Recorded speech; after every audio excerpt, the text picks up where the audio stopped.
to allow Alex Salmond to walk across to the podium and tell you all about it for himself. Here is Scotland's First Minister. Well, Jason, I want to clarify that rather thin document that Jason was holding up. That's only the abridged version. I mean, the full version is much of Scotland's future, much bigger than that. And I'm sure there are copies around. But this is the second time in the last 8 days I've been next door to the United Kingdom Cabinet. Last week they paid a flying visit to Aberdeen while the Scottish Cabinet was in Portlethen, just 5 miles away. Now this week I'm here at the heart of Westminster, and I mention this because if David Cameron does walk in any time during this session, then I've got the exclusive permission from Jason to change this into a debate format. What I also say that I was interested, there was a story in Independent today under the headline, "Is this the scariest photograph ever?" And it's a picture of David Cameron and myself at King's Cross Station, which was certainly scary to me, incidentally, but nonetheless, there we were at King's Cross Station advertising a Network Rail Rover card, but these were actually lookalikes, as opposed to... And my complaint about this, and I think what the Independent were alluding to in terms of the scariness of the picture, is that his lookalike looked more lookalike than my lookalike. My lookalike hasn't caught up with my 5+2 diet, and I demand accurate doppelgangers. I think it's only reasonable I get the respect of having a doppelganger who goes on the same diet as me. But it's worth a look. But you know, just for the record, we weren't in a railway carriage yesterday, and we didn't have the debate that the country should see. But the serious point is that debate will have to take place, and it will have to take place sooner rather than later. Now, it is a pleasure to be back in Westminster to deliver this new Statesman lecture. I've been asked by Jason to emphasise this point, just as I asked him to emphasise the white paper. I hope you have all bought a copy of your Scotland Special Edition, and I hope that it's given you some sense of the vitality of the debate that's currently taking place in Scotland. Now, I want to start tonight's speech by emphasising a point which occasionally the media and certainly UK politicians sometimes lose sight of. If we vote yes in September, then Scotland will become independent in more promising circumstances than virtually any nation in history. In fact, nobody really doubts that an independent Scotland could be successful. I shall quote the other doppelganger. Even David Cameron once put it like this: "Supporters of independence will always be able to cite examples of small, independent, thriving economies such as Finland, Switzerland and Norway. It would be wrong to suggest that Scotland could not be another such successful, independent country." He should have a word with his Chancellor occasionally, shouldn't he? But David Cameron omitted to mention that Finland's GDP per head is 10% higher than the UK's, Switzerland is 50% higher, and Norway is 85% higher per head, but nonetheless the point is well made. Now that consensus, the consensus about whether Scotland could be a successful independent country, it reflects the underlying economic strength of Scotland. We would become an independent country as one of the wealthiest nations in the OECD. Scotland has contributed more in taxes per person than the rest of the UK for every single one of the last 30 years. Last Thursday, Standard & Poor's, the rating agency, which for the duration of this speech I'm rechristening Standard & Rich, joined the consensus. It noted, quote, "In brief, we would expect Scotland to benefit from all of the attributes of an investment-grade sovereign credit, characterised by its wealthy economy, roughly the size of New Zealand, high-quality human capital, flexible product and labour markets, and transparent institutions." That's from Standard & Poor's. However, the current balance sheet is only part of the economic story. We should also look at the potential of a country. Scotland has more universities in the world top 200 per head of population than any country on the planet. We have huge expertise in engineering and life sciences, an astounding cultural heritage, immense energy and natural resources, and above all, a skilled and inventive people. So there is no doubt, none whatsoever, that Scotland could be an independent country. The question the people of Scotland will answer on the 18th September is about whether we should be an independent country. And I want to put that forward tonight as essentially a choice between two futures. That's the real choice that I want to talk about this evening.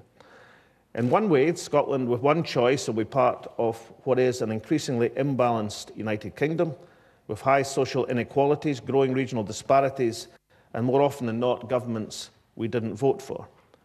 With the other choice, we'll have the powers that we need to create a better country, to build the Scotland we want to see, the Scotland we seek.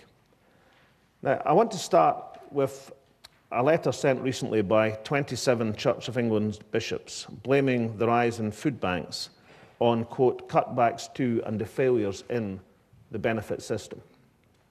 Now, the letter struck me for two reasons. The first is that when I was helping the Edinburgh South Food Bank just before Christmas, the Trussell Trust told me that in 2011, they have one food bank in the whole of Scotland. Now they run 43. 50,000 people in Scotland have used them in the last 9 months. And the second reason that the letter struck me was the strength, the unusual strength of the language used by the good bishops. It's been reflected actually in some of the comments recently made by the Archbishop of Westminster, now the Cardinal Vincent Nichols. And it struck me because it reminded me that it's 25 years ago, almost exactly to the day, that leaders of Scotland's three largest churches joined together to condemn a UK government policy as, quote, undemocratic, unjust, socially divisive, and destructive of community and family life. That letter, the letter from the Scottish churches, was written on the eve of the introduction of the poll tax in Scotland, and it expressed perfectly the widespread anger about the tax, which commanded support from only 10 of then 72 Scottish members of Parliament. And as this audience will know, the poll tax became a totemic issue in Scotland, the supreme example of a policy imposed upon us in the teeth of massive public opposition, and one reason why the Scottish people endorsed devolution so overwhelmingly in 1997 was to stop anything similar ever happening again. So it's worth repeating that phrase used by the church leaders 25 years ago: undemocratic, unjust, socially divisive, destructive of community and family life. Last April, the bedroom tax came into force. It is affecting more than 70,000 households across Scotland, 80% of whom have a disabled person. It was opposed by more than 90% of Scotland's MPs. And as we know, it's part of a package of welfare changes, again opposed by more than 90% of Scotland's MPs, which have seen the growth of food banks, in which children's charities now forecast will see tens of thousands more children born into poverty by 2020. However, these policies, it should be understood, are exacerbating social trends which have actually prevailed over some considerable period of time. The OECD, the Organisation for Economic Cooperation and Development, reported 3 years ago that since 1975, inequality among working-age people has increased faster in the United Kingdom than in any other member country. Even before the current government came into office, Professor Danny Dorling calculated the UK was the fourth most unequal country in the developed world, and it hardly seems likely that the position has improved since then. And regional inequalities have grown alongside social inequalities. The UK now has the highest levels of regional inequality of any country in the European Union. The UK's business secretary recently called London, quote, a kind of giant suction machine draining the life out of the rest of the country, unquote. Now, I'm a lot more moderate in my views than Vince Cable. I'll just repeat that. I'm claiming to be more moderate than a Liberal Democrat, okay? London, in my estimation, is one of the world's great cities, and much of that success should be celebrated. And that should be said also, the gravitational pull of London isn't new. This building itself was constructed at the end of the 19th century because the Institution of Mechanical Engineers, which had been based in Birmingham since 1847, decided it should move to a London headquarters. But London's influence is infinitely stronger now. And it's impossible to deny that the attraction of capital and talent to London is one of the defining features of the UK economy. A recent report by the Centre of Cities noted that 80% of private sector job creation was taking place in London. And Professor Tony Travers of the LSE said, "London is the dark star of the economy, inexorably sucking in resources, people and energy. Nobody knows quite how to control it."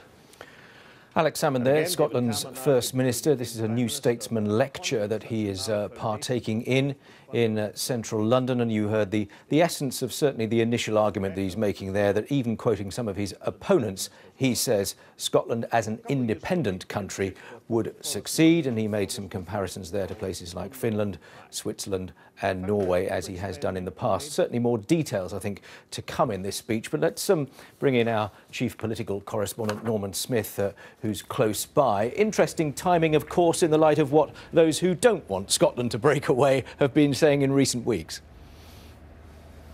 Fascinating speech, a direct riposte to David Cameron, who just a few weeks ago was making the case for the English to get involved in this debate, to have an opinion, to try and influence their friends. Now we have Alex Salmond coming to England to argue that the English should make the case, but for Scottish independence. Why?